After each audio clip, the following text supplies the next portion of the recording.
What's up, guys? Mason the Brock Henderson here, and I'm back for now. I don't really know how much time I'll have to make videos, if I'll have any time to watch any shows or anything, but I'm back from Hawaii. It was a long week. I know Hawaii sounds like a lot of fun, but if you knew my family, they like to make vacation a lot more of a chore than it should be. But anyway, obviously one of the first things I thought about when I got back was there have been 3 Atlanta United games over this past week. Of those games, unfortunately, I was only able to actually fully watch one. The other two, I was busy doing something else. The Colorado game I missed because we were leaving in the plane that day. Got to watch the first half and then saw the goal later. And then the Miami game, we were doing stuff that day. It hit me like 15 minutes left in the game. I'm like, oh yeah, they're playing right now. And so I was able to watch it because we weren't doing anything at the time. And so I managed to watch like the last 15 to 10 minutes of it. So I will do a quick recap of those two games because there are a couple things to talk about before we get into the review of the Columbus game. First of all, let's talk about the Colorado game because there are two very important things in this game that I think really kind of set the tone for Columbus. So, first of all, we've got a big change in Walks going to right back and Mears on the bench. Now, if you saw my review from I think a couple weeks ago, the one where we lost against who was it? Can't remember who it was now. But we lost away. I think it was DC, and I was really upset. And one of the players I was really upset with was Mears. I thought he was really underperformed that game. Thought he just wasn't up to snuff. And so seeing Walks comes in says that Martino's willing to make changes. You know, he's willing to kind of switch things around a little bit, and I really like that. On top of that, we see Joseph comes back. He's fully back from injury. He's fully ready to play. Starts the game, plays the full 90 minutes, gets the goal as well. So, yeah, I think really good decision there, and everything else pretty much stayed the same. You know, Perez, Parkhurst, Garza, all that stuff in the back. Carmona, Laurentowicz, Assad, Almiron, Villalba. So, all of that stayed the same, and they played pretty well. You know, from the first half, they were creating a lot of chances. Still looked a little bit vulnerable whenever we make stupid mistakes. But for the most part, you know, played well, and then ultimately the goal was very good work from Martinez to set himself up. Good finish, and we win the game. Another home win. We're keeping that run going. I hope we can continue on the 4th because I'm really excited for that game. And then we move on to last Wednesday against Miami FC away from home, and that's kind of been our problem of late. We haven't really done well away from home. We've struggled. And part of that could be, you know, different playing surfaces. Part of it could be, you know, it's a different atmosphere altogether than playing at home. You know, maybe you don't have the same type of energy whenever you've got 45,000 fans chanting your name, you know, chanting for your team. So that could be part of it. But, I mean, just mainly, we just have not been playing well. We've been putting in a lot of poor performances away from home. And the Miami game was no different. You know, I didn't really see much of it, but for the last part of the game, what I did see was not great. Now, to be fair, Miami is not a team that's, you know, oh, they're a pushover just because they're not an MLS team. They did beat Orlando FC to get here, so clearly they are pretty good. On top of that, we did play not our best lineup. Now, I'm not going to use that as an excuse because we still did have a lot of good players in that should not be losing that game. But, you know, it was a weakened lineup, so a couple of those factors probably did contribute to the loss. But you look at the lineup, Can's still in goal, so we still got our number one for the moment. You know, Guzan's still not in yet because he's playing with the U.S. How about that penalty save against Ghana, though, right? Yeah, I'm excited for him to come in, too. So you still got Can in goal. You've got Mears, who's got a lot of experience, even if he's not really playing well at the moment. You've got Walks and Perez, and then you've got Bloom, who's been playing off and on. So that back four is not a bad defense. You know, those are good players back there, and we still concede 3 goals. That's not good enough. On top of that, you still got Carmona in, and while he is the lesser of the two between him and Laurentowicz, he's still a good player. McCann still not really shown what he's worth. You know, I still think he should be doing more than what he does. You know, he should find that niche that works for him and continue to do that well. He's still not really found that yet. And then up top, you got Gressel on the right, who, you know, hasn't really been getting a whole lot of starting time because Martinez is back and Villalba goes to right mid now. You've got Kratz in the middle. I don't mind Kratz. Really think he deserves more time. And then Carlton on the left. So Andrew Carlton gets a first start for Atlanta United. That's big. And he played the full 90 minutes. That's also big. I didn't really get to see how much. I didn't really get to see much of him. I even missed the penalty that he created. So I know from what I read, I heard a lot about our young players, how they were kind of showing their quality. And I know Vasquez was the other one. He started up top. So Vasquez and Carlton were the two players that they were really talking about as like the young players are stepping up and showing what they're worth. So yeah, it is exciting to see them both get a start. However, it is also disappointing that we didn't manage to hold on to the win, and a lot of that is because of our back line, who are not full of young players. The pretty much players that will be in our starting lineup are a part of the first team at some point in the near future. Mears is just now getting kicked off onto the bench. Walks is starting to step into the first team. Bloom has gotten a couple starts. It's really disappointing that they are the ones that couldn't hold on. We get the first goal, they give up two, and then we managed to get one back, and then they give up one late on. So all in all, it was really disappointing. Even if it's not the biggest deal in the world, even if the Open Cup is not a huge thing, it still is kind of disappointing that we're not going to be able to face off against any of the lower teams, because that means that our youngsters aren't really going to get as much time as we probably want them to. On top of that, you look at the subs coming on. Kunga came on for his first appearance for Atlanta. Signed him to kind of a short-term contract because he can't officially play yet until he signs professionally. I don't know when that date is. So they signed him to a short-term contract to give him a chance to play. Looked okay from what I saw. I mainly saw him playing for the U20s, U.S. in the World Cup. Looked pretty good there, a lot of energy, so I'm excited to see where he's going to go from there. And the fact that he and Carlton are already getting chances in the first team is already pretty exciting to begin with. So, and then on top of that, Ambrose came on. He's a player that I think does have a bit of quality if we give him some more time to sort of develop. And then the last one was, I think, crap. I know who it is. I'm going to have to look it up. I forgot already.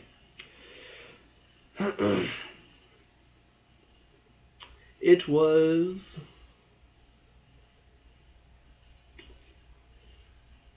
Heath. That's right. How could I forget? Harrison Heath comes on with only 10 minutes to go and officially gives away the game. Terrible back pass in literally the last seconds of stoppage time, which ultimately sets up a counterattack that leads to the goal. Now, I get that it's not entirely his fault. Obviously, the other players could still do something to stop the goal from happening. But the fact that you're in the last minutes, we've kept some really good possession around their box. We've created a lot of open spaces. And then you get it, take 3 slow touches, and then just give it to the other team to start their counterattack. Come on. I realize you're not really in the first team or really anywhere close to it. But come on, you got to give us more than that. And it didn't make it much better for him when he gets loaned out the very next day. It makes it look like a punishment. Oh, you gave away that game. Go to a lesser team. But obviously he's not at the team anymore right now. I don't know. It's just really disappointing that somebody who hasn't really featured much gets a little bit of time, and in that little bit of time manages to screw us over. So that was really disappointing. But all in all, it's another game for our youngsters to show what they can do. One of them gets a goal. Another one creates a penalty that Gressel puts away. So all in all, it's still kind of a success, even though we didn't get the win. That leads into yesterday, against Columbus. An away game, a win that we desperately need. Columbus is not exactly the strongest team to go up against, so we really do need a win from that. You can't lose there. You get the draw, get the win, one of those two, but you can't lose there. And from the beginning, we look strong. Once again, same lineup for Martino. I really think he's starting to find that first team that he wants to go with. And while I don't think Walks will remain our starting right back for very long, I think he's kind of filling the position until somebody else is ready to step in. I don't think Bloom and Ambrose are quite there. But I think he's a good replacement for now. He's younger than Mears. He has a lot more energy than I think Mears does. So, yeah, good lineup there. Good lineup going forward as well. Same front four, same 2 in the midfield. And from the very beginning, they came out strong. They came out looking for a win. They came out looking to score goals, pretty much like they always do. But the difference is, for this one, we looked a little bit more solid defensively. And where this kind of starts for me is I'm watching Laurentowicz, and he is slowly becoming probably one of my favorite players on the team. Obviously, Almiron and Martinez and Villalba, they score the goals. They're the ones that are all exciting and up there. But Laurentowicz is the defensive rock right now that I'm looking, and he's just, whenever he gives away a pass, whenever he makes a dumb decision, he tries to make up for it instantly. He doesn't throw his hands up. He doesn't get disappointed in himself. He just goes to win the ball back. Whenever they have a shot right outside the box, he's throwing himself in the way. He's putting his body on the line to block the shot. And on top of that, it's even transferring over to some of our teammates because now they're throwing their bodies on the line. I'm watching Garza and Perez and Parkhurst. Beginning of the year, they weren't like shying away from it, but they weren't really like fully, I'm going to block this shot right now. Laurentowicz does it a few times, now all of a sudden they're starting to do it. It's starting to infect them with that same drive to block a shot. That's exciting. And I think it really does sort of help us defensively just become a bit more solid. It's a clean sheet, which is huge for us. And a lot of that has to do with how we're defending. We're defending a lot more aggressively. We're defending a lot more with passion. That's good to see. Now, that being said, it still wasn't a perfect game. I think a better team probably would have converted some of the chances that we gave them. And so we still need to work that part out. We still need to work out the dumb decisions, the dribbling in bad places, the bad passes, the passes into players who are under pressure. That part of our game definitely needs a lot of work, but defensively we are starting to defend with a lot more passion, which I think helps in those situations. So that's good to see. As far as individual performances go, Can didn't have a whole lot to do. He did have to make a couple saves, but I still think right now the best he can do is hope that Guzan comes in and he learns from him so he can become a better keeper, so that when Guzan maybe gets a bit too old to play, now Can step in and be that number one, because I just think he's a bit too young and naive. And watching him play, I still get that same feeling, and not much has changed. So just moving his feet more, not falling to get to the ball, just step, get across to it, and just really being a more commanding force back there. I've talked about that before too. He doesn't seem like he's in control of his box. It doesn't seem like, okay, he and the defender are both going for the same ball. How many times do we see Can call the defender off and pick up the ball? Not that often. Maybe 50-50 if he's lucky. But for the most part, the defender just clears it out because they don't know that he wants it. So I really just think between moving his feet more, that's more technical work, and then being more commanding force, that's more being leader back there. I think he needs to improve in those two areas, and then he can really be a good keeper. Because while his distribution still isn't great, he does kick the ball really far. I mean, it's not a huge thing to kick the ball really far. A lot of keepers can do it, but the distance and the power he gets on that is incredible. And I mean, getting an assist and nearly getting another one if Martinez had finished, that's huge for a keeper. To get that kind of power and placement on it even, that's really good. And I think his punts have really improved. Now, if we can work on passing with his feet, on the ground a bit more, that would help. But for right now, that part of his game is really, really working out well. The back four, Garza, not one of his more effective games, I think, but still defensively solid. Like I said, he works very hard. He's not really the fastest player, but he works hard enough to make up for that speed, or the lack of speed. So I really like watching him work. I think he does a lot of good work, a lot of good hard work on top of that.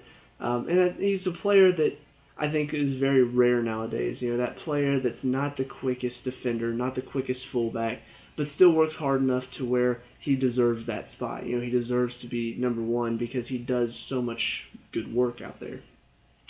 Perez, he had a better game. I can't remember if I talked about this or not, but he's kind of dropped off in form in recent weeks. I just think he's become a lot more sporadic, a lot more David Luiz-esque, if you guys know who he is, Chelsea player. Just a defender who likes to dribble out of pressure, who likes to kind of invite pressure even to make himself look better. And sometimes it does work, but there are times where it gets scary, or he gets it picked off of him, or he plays in the wrong position, and all of a sudden we're in trouble. So I don't know. I just think he needs to calm down a little bit more, become a bit more solid mentally as a defender. Because physically, he's got it all. He's tall and he's fast, but mentally, he lacks in a couple areas. On top of that, crosses definitely needs to get a lot better on those, because he just doesn't seem like he has the desire to want to go up and win a header.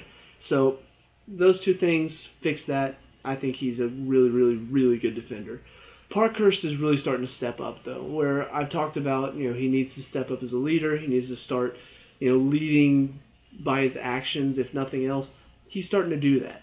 He's really starting to put himself in really tough positions that a lot of defenders may not want to. Oh, I could slide in and make that tackle, but I don't want to risk it. I don't want to risk maybe giving away a penalty. Maybe I hurt myself in the process.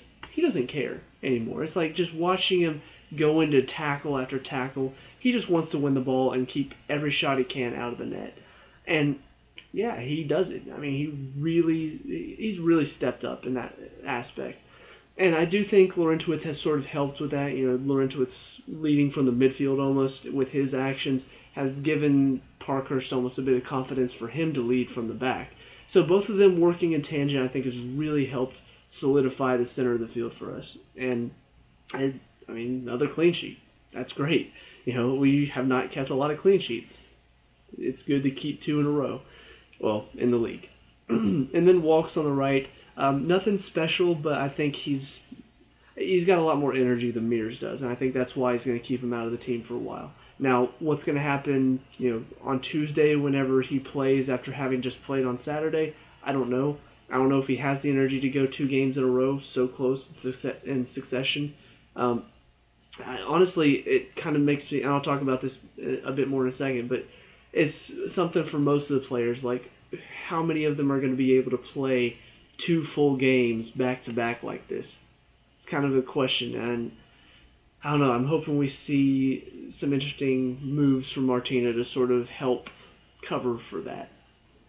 Into the midfield, I've already talked about Laurentowicz a lot, and I'll just finish off with saying he's probably our best defensive player at the moment. Even though he's only defensive midfielder, I think defensively he's so strong on a challenge and so willing to put himself in those positions that it just makes him look like he was born to be a defender.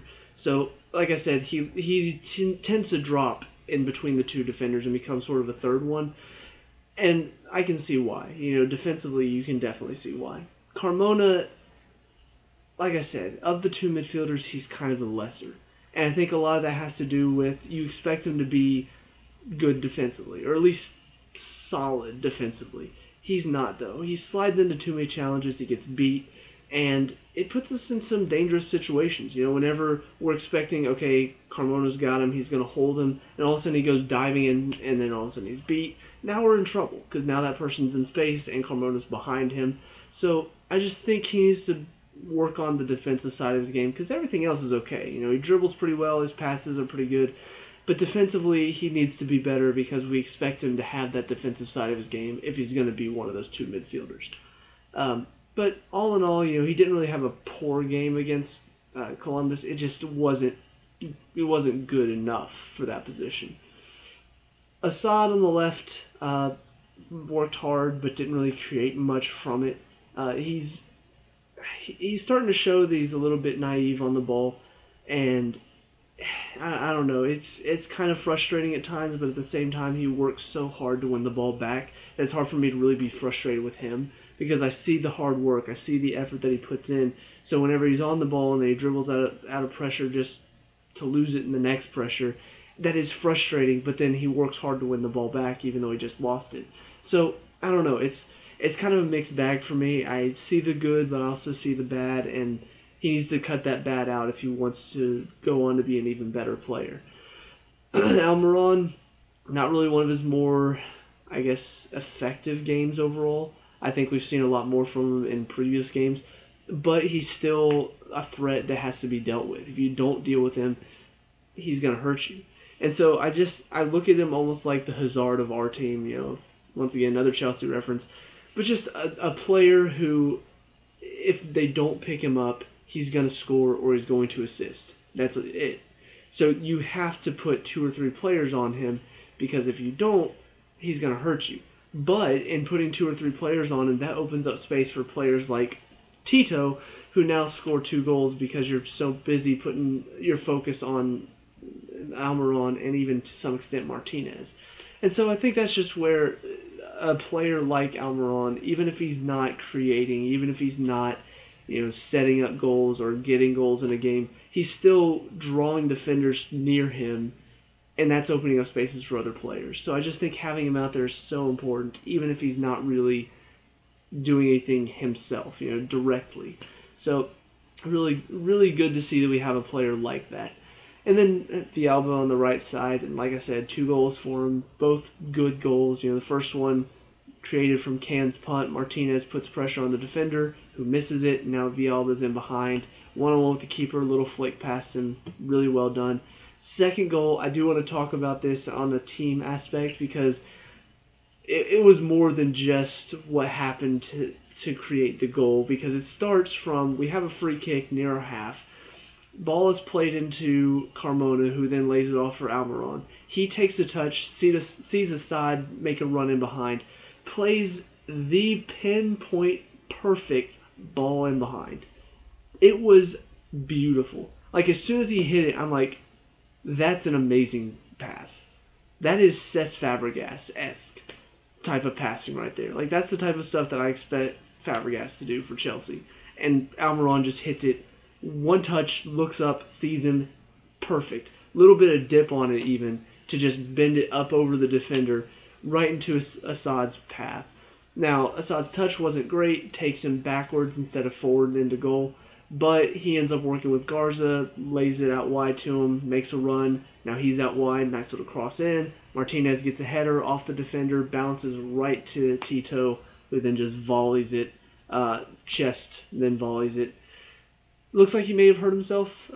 It may have just been a little bit of a muscle sprain, so I don't know. We may not see him start the game on Tuesday, but I don't think it was that bad. I think he still played afterwards. So, but yeah, really, really great all-around goal, but a great finish from Tito as well. So, and then the last one to talk about is, of course, Martinez.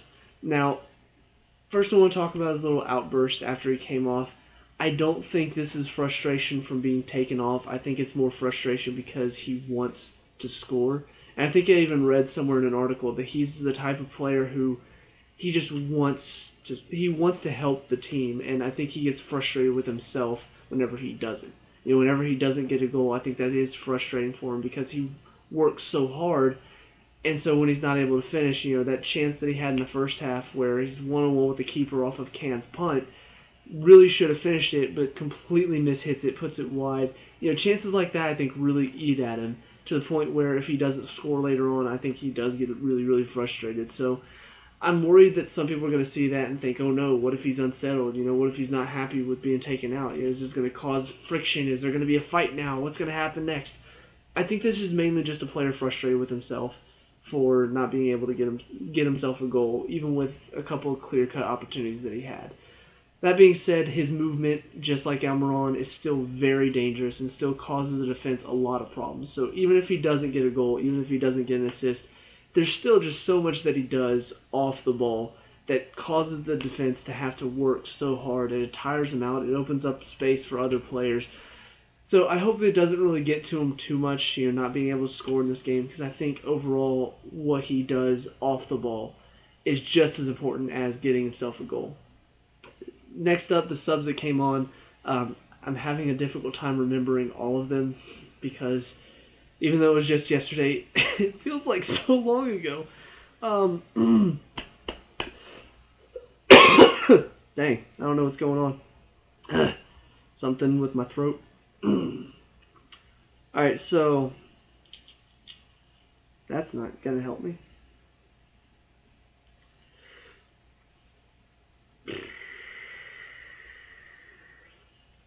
This is terrible. Alright, so I'm just going to take a guess based on the lineup. I'm sure I can remember who came on. Alright, so first one that came on, I believe, was... It was either Gressel or Vasquez. And then Kratz came on late as well. Or was it McCann?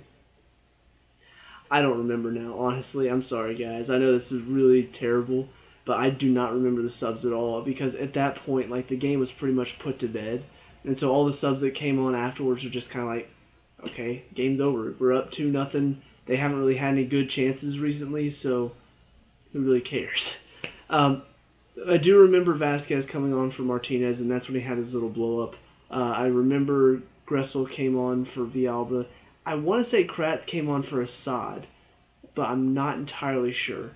That last sub is eluding me. But, I mean, all in all, it was a great performance, great result. And to end this little 3-game run as well, you had a home win followed by a disappointing exit from the cup against the lower side. But then you get an away win.